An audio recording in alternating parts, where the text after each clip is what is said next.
Toronto Canada سے محمد سلیم صادق کی طرف سے رمضان المبارک کا آخری عشرہ کے آخری ایام مبارک والسلام۔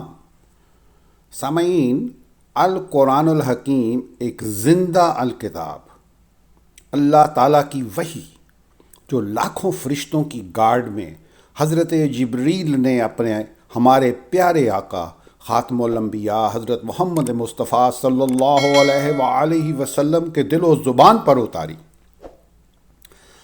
سامعین، القرآن الحکیم ہمیں فرقہ بندی کی اجازت نہیں دیتا۔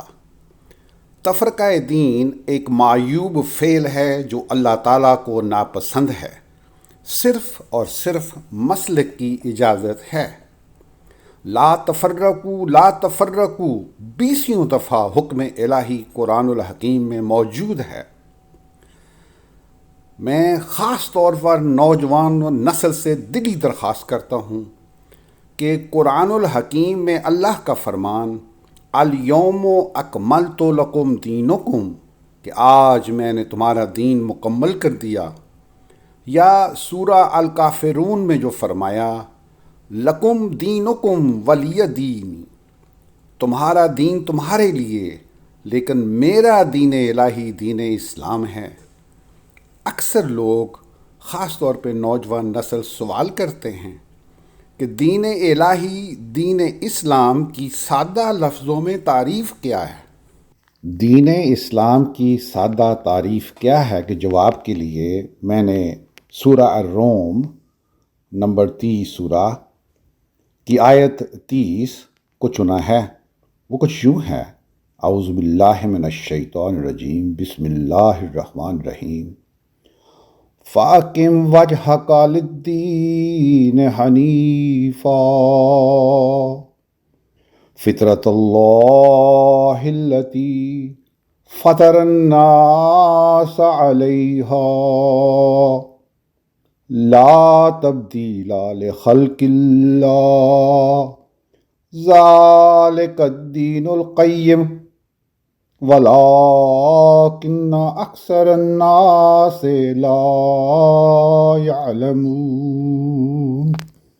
حکم الہی ہے فَأَقِمْ وَجْهَكَ لِلدِّينِ حَنِيفًا، اپنے چہرے کو ایک فرم ایک سائڈ پہ کھڑے ہو جاؤ، اپنے چہرے کو لے کے دین حنیفہ کے لیے، یک رخ صراط مستقیم کے دین، یہ لفظی معنی ہیں۔ سامعین، اردو زبان ایک لشکری اور کمزور زبان ہے۔ القرآن عربین کا اردو میں 100% درست ترجمہ کرنا ناممکنات میں سے ہے۔ Is impossible. میں مرتے دم تک طالب علم ہوں، میری کمزور سی کوشش کچھ یوں ہے۔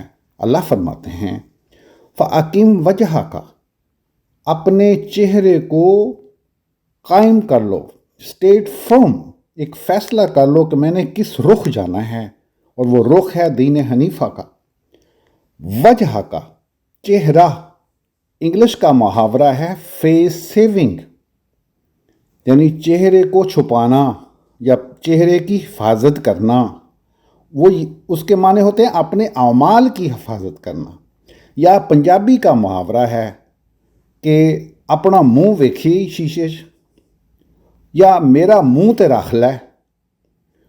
اس سے مراد فزیکل چہرہ نہیں ہوتا، بلکہ پورا جسم اور پوری روح کے تمام اعمال کو بچانا یا اس کو سیو کرنا ہوتا ہے۔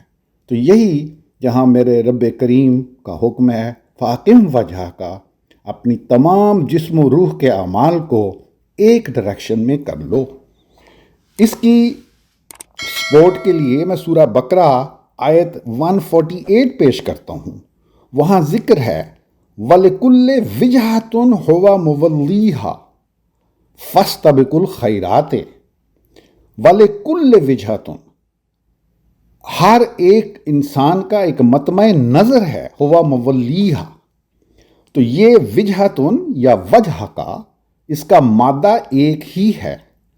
تو مطمع نظر انسان کی سوچ کو بھی اللہ نے یہاں شامل کر لیا ہے، عمل بھی اور سوچ بھی ایک ڈائریکشن میں ہو، اور وہ دین حنیفہ کی طرف ہو۔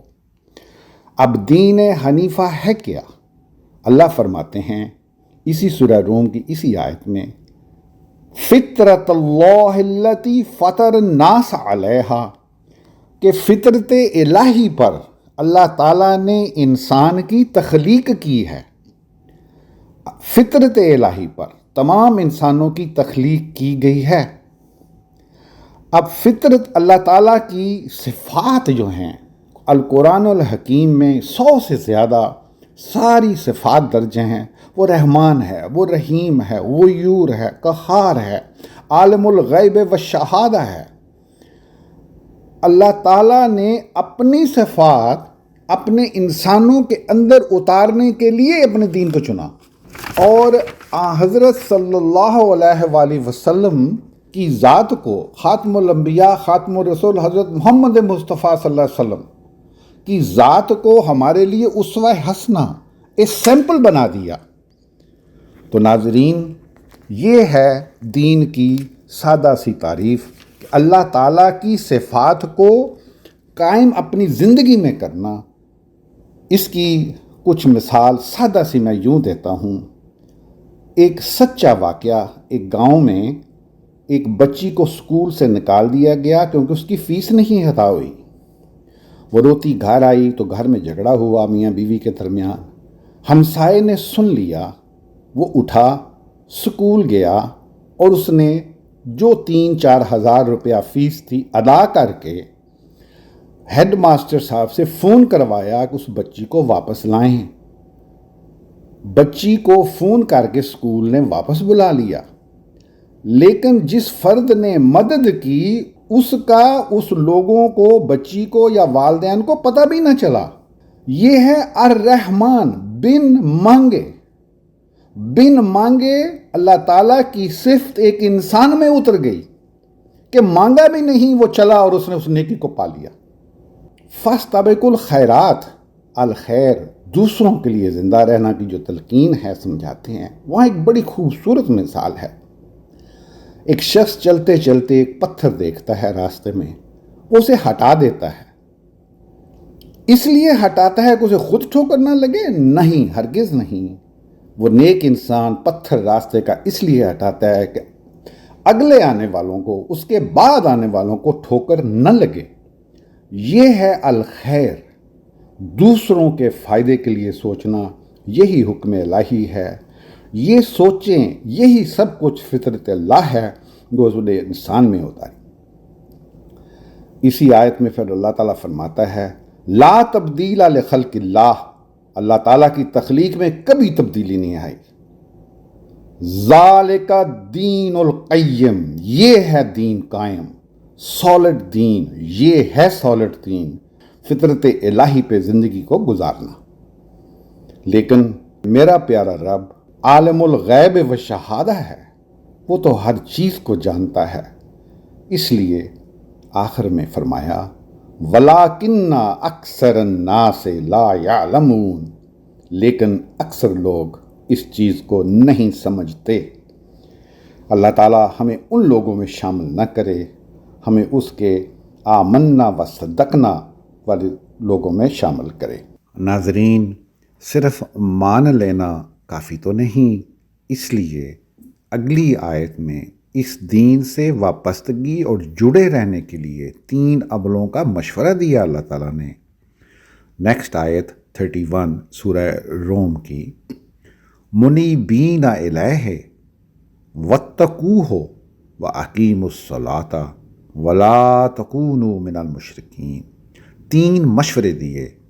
منیبین الیہ، اللہ کی طرف ہر وقت رجوع کرتے رہنا، اس کی سرپرستی میں رہنا، اللہ کی گائیڈنس میں رہنا۔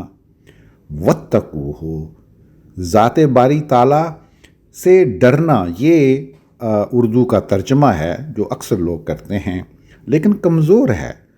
تقوی ڈرنے سے کہیں بہت بڑا اس کے معنی ہیں کہ اپنی اللہ تعالیٰ کو عالم الغیب و شہادہ ہر وقت سوچنا کہ میرا رب مجھ پہ نظر رکھے ہوئے ہے، جس طرح باپ اپنی اولاد پہ نظر رکھتا ہے، جس طرح ہیڈ ماسٹر پورے اسکول پہ نظر رکھتا ہے، جس طرح یہ تو بہت چھوٹی مثالیں ہیں، ہر وقت ذہن میں رکھنا کہ رب باری تعالیٰ ہمیں دیکھ رہے ہیں، ہمارے ہر فعل کو.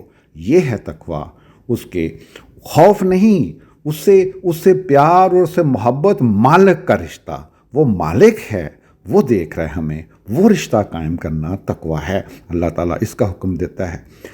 اس کی طرف ہر وقت رجوع کرنا. منیبین علیہ واتقوہ، ہر وقت ہر چیز کے لیے اسی کی طرف رجوع کرنا ہے اور پھر اسی کے ساتھ تقویٰ سے رہنا ہے. وَأَقِیمُوا الصَّلَاةَ، اور تیسرا جو مشورہ ہے، ہر وقت نماز کو قائم رکھنا. یہ 3 مشورے ہیں دین اسلام پہ رہنے، اس کو مضبوطی سے تھامے رکھنے کے. اور اللہ تعالیٰ پھر فرماتے ہیں آخر میں وَلَا تَکُونُوا مِنَ الْمُشْرِکِینَ، کہ ہے لوگوں مشرکوں میں سے نہ ہونا. یہاں ایک بہت بڑی وارننگ ہے. وارننگ یہ ہے کہ اگر ان 3 چیزوں رجوع الہی، تقوی باللہ اور اقامت الصلاۃ، اگر اس پر عمل نہ ہوا تو تم بڑی آسانی سے شرک کی طرف پھسل سکتے ہو. اللہ تعالیٰ میں اس چیز سے بچائے. وآخر دعوانا الحمدللہ رب العالمین.